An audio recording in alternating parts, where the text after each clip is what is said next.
Welcome to This Explainer. Today we're pulling back the curtain on the All Progressives Congress, or APC, presidential primary of May 2026. This was a massive political event, and a comprehensive new analysis has just dropped that reveals exactly how the ruling party engineered the nomination of its standard-bearer for the upcoming 2027 elections. We're going to strictly follow the data to really understand the mechanics of modern political power.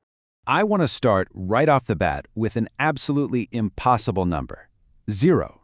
Now, in any massive democratic exercise involving millions of people, you expect some statistical noise, right? A few protest votes here, some mistakes there. But 0 is the exact number of votes that incumbent President Bola Ahmed Tinubu's challenger, Stanley Osifo, received across multiple major states. Not a few hundred, literally 0. So you have to ask yourself, how does that even happen in a direct primary? Okay, let's dive into this. Here's our roadmap for today. First, we'll deconstruct the zero-vote phenomenon. Second, the mechanisms of voter suppression. Then, we'll look at the illusion of competition, the fallout for 2027, and finally, Nigeria's democratic crossroads. We're going to break down exactly how these anomalies occurred and why it matters so much. All right, Section 1, the zero-vote phenomenon. The math from the source is honestly staggering. In Gombe State, you have 450,015 votes for Tinubu and absolutely 0 for Osifo.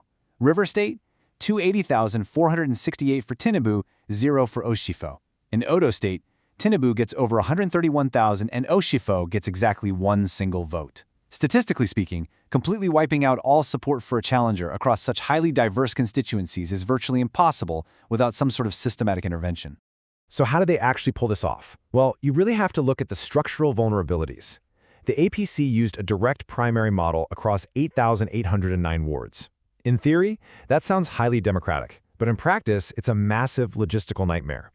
The critical flaw here was making state governors the official collation officers. Governors naturally have vested political interests because they rely heavily on the president. Putting them in charge essentially created a closed loop, an environment of coordinated result management with absolutely 0 independent verification. Moving on to Section 2, mechanisms of voter suppression. Let's walk step by step through the suppression tactics detailed in the analysis, because dissent was neutralized before ballots were even cast. Step 1 was outright exclusion. In numerous wards, ballot papers with Osifo's name were simply withheld, gone. Step 2, pre-filled result sheets. The data indicates that in several jurisdictions, results were literally prepared in advance with predetermined figures. And Step 3 was intimidation. Party officials maintained highly visible oversight at the polls. There was no secret ballot. If you wanted to vote against the incumbent, you had to do it while being actively watched.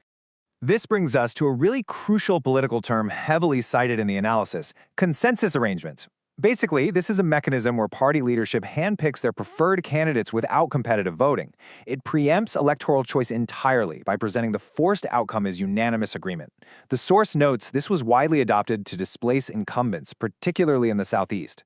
In Enugu State, for example, 3 incumbent House members lost their tickets simply by being denied nomination forms, just like that. Now, what's really interesting here is the turnout rate. This is where the story gets even stranger. In Gombe State, 450,516 votes were cast out of roughly 550,000 registered members. Guys, that is an 82% turnout rate. The analysis points out that seeing such a massive uniform turnout for a sitting president in a completely non-competitive primary is highly unusual.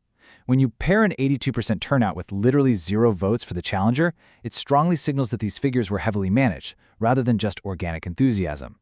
Which brings us to Section 3, the illusion of competition.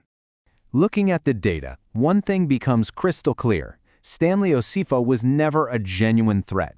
He was a token opposition candidate, basically a legal placeholder just there to satisfy the procedural requirements for holding a primary. The APC machinery preemptively neutralized any serious challengers long before Election Day. The president's screening was formally waived. Heavyweights like Kashim Shettima or Godswell Akabayo were co-opted through patronage and institutional control. And grassroots dissenters, they were flat-out denied nomination forms. The race was over before it even began.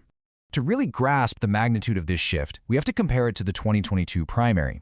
Back then, despite its obvious flaws, there was genuine competition. You had multiple elite aspirants and real regional negotiation and balancing. But fast forward to 2026, and competition was completely eliminated. The analysis flags this as a severe qualitative deterioration in internal democratic practice. It's a massive shift straight toward a system of consolidated, managed affirmation and personalist rule. Let's move to Section 4, Fallout for the 2027 elections. Now, these irregularities absolutely do not exist in a vacuum. There's a huge domino effect here, and the immediate fallout is severe intra-party fragmentation, because local leaders in places like Edo and Enugu were pushed out through what they're calling sham processes. There are deep grievances across all geopolitical zones, and that provides the opposition with some highly motivated, experienced recruits. Plus, this triggers extensive judicial litigation. Ultimately, all of this threatens the legitimacy of the president's own renewed hope economic reforms. Implementing tough policies requires a lot of political capital, and securing a mandate through a manipulated process leaves that entire foundation incredibly fragile. But perhaps the absolute most concerning fallout is the threat of massive voter depression. Historically, Nigerian elections already suffer from low turnout, usually hovering around 30 to 35%. The source strongly warns that this zero-vote phenomenon could drastically depress participation even further by breeding deep public cynicism. Just think about it. If the public perceives that the whole process is completely managed and the outcomes are predetermined, why would anyone wait in a long line to vote if they feel like the result was decided weeks ago in a back room? Finally, Section 5, Nigeria's Democratic Crossroads. This primary really exposed some incredibly significant institutional failures. For starters, the Independent National Electoral Commission, INEC, exercised minimal visible oversight, which basically allowed these irregularities to proceed totally unchecked. Then, security services were reportedly deployed in a highly partisan manner, facilitating control instead of actually protecting the voters. And the judiciary is now incredibly susceptible, as it faces a massive flood of litigation.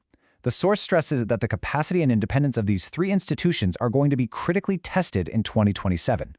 So, the crucial point is, what does this all mean for the future? The analysis lays out three alternative trajectories for 2027. Scenario 1 is managed continuity, where the ruling party successfully extends these management techniques right into the general election, essentially an authoritarian entrenchment. Scenario 2 is opposition consolidation, where all these primary grievances fuel a massive unified opposition challenge. And Scenario 3 is a contested outcome and crisis, where manipulated results trigger clashing claims and a really high risk of political crisis and violence. The report summarizes the weight of this whole event perfectly. It calls the 2026 primary a symptomatic expression of the broader crisis afflicting Nigerian democracy, where democratic forms are maintained without democratic substance.